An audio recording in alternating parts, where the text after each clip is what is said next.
السلام علیکم ورحمۃ اللہ وبرکاتہ۔ میرا نام عالمہ عائشہ ہے۔ آج کی ویڈیو میں خواتین کا اعتکاف کے مسائل کے بارے میں بیان کروں گی کہ جو عورتیں اعتکاف کرنا چاہتی ہیں تو ان کو کن کن مسائل کے بارے میں پتہ ہونا چاہیے۔ اگر وہ ان کے ساتھ ہوں تو وہ شرعی مسائل جانتی ہوں۔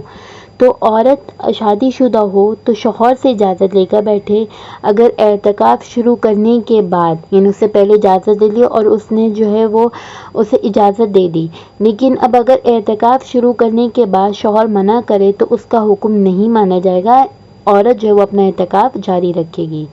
وہ خواتین جنہیں پکا کر دینے والا کوئی اور موجود نہ ہو تو دوران اعتکاف وہ بقدر ضرورت کھانا بنا کر لا سکتی ہیں۔ خواتین کا جو ہے وہ حیض پیریڈز کی جو ڈیٹ ہے وہ نوٹ کر لیں۔ اگر ان 10 دنوں میں مخصوص ایام آنے ہوں، ان کی تاریخ ہو، تو ان کو چاہیے کہ پھر وہ اعتکاف اس وقت نہ کریں۔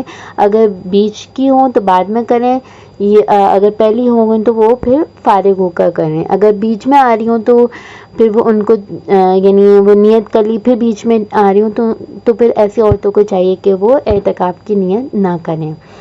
خواتین کا مسجد میں اعتکاف کرنا جو ہے وہ مکروہ تحریمی ہے۔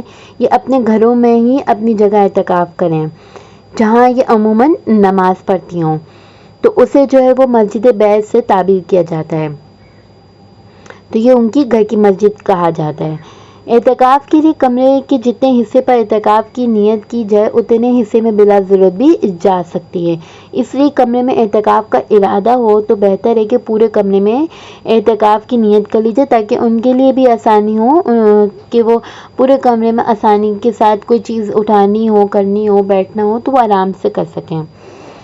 تو جس جگہ اعتکاف کا ارادہ ہو وہاں کی یعنی آپ پہلے سے ہی مشاہدہ کر لیں۔ اگر سردی کا موسم ہے، اگر آپ کو اس کمرے میں بہت زیادہ سردی لگے گی، آپ کو ہے، پھر آپ بعد میں جو ہے وہ کمرہ چینج کرنا کا سوچیں، تو اس لیے پہلے ہی جو ہے وہ مشاہدہ کر لیں تاکہ جو ہے وہ دوسری جگہ منتقل ہونے کی ضرورت نہ پڑے۔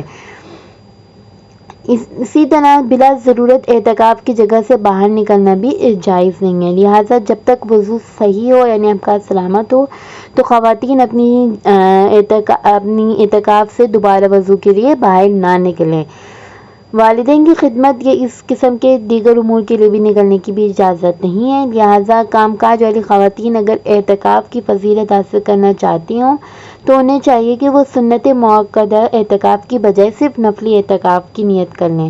اس طرح جو ہے وہ ان کو اعتکاف کا ثواب بھی ملے گا اور جو ہے وہ دیگر ضروریات کے لیے نکلنے کے لیے بھی ان کو اجازت ملے گی، کیونکہ وہ نفلی اعتکاف کر رہی ہیں۔ اسی طرح جو ہے اگر عورت مسجد بیت سے نکلنے کے لیے یعنی اپنے گھر کی طرف ہی جا رہی ہو تو اس کا اعتکاف اگر واجب ہوگا تو ٹوٹ جائے گا، اور اگر اس نے نفلی نیت کی بھی ہوگی تو پھر اس کا وہ پورا ہو جائے گا۔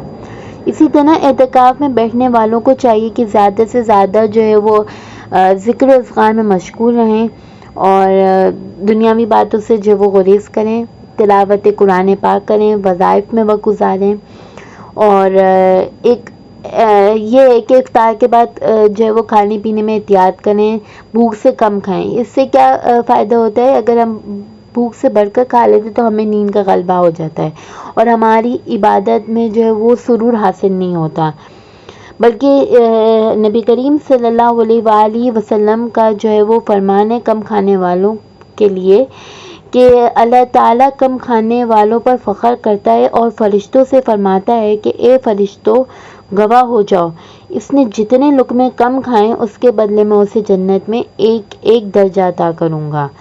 تو اس لیے جو خواتین اپنے اعتکاف کرنا چاہتی ہے تو وہ ان شرعی مسائل سے جو ہے کا علم سیکھ لیں اور ان سے واقف ہو جائیں، تاکہ جو ہے وہ اپنے اعتکاف کو درست طریقے سے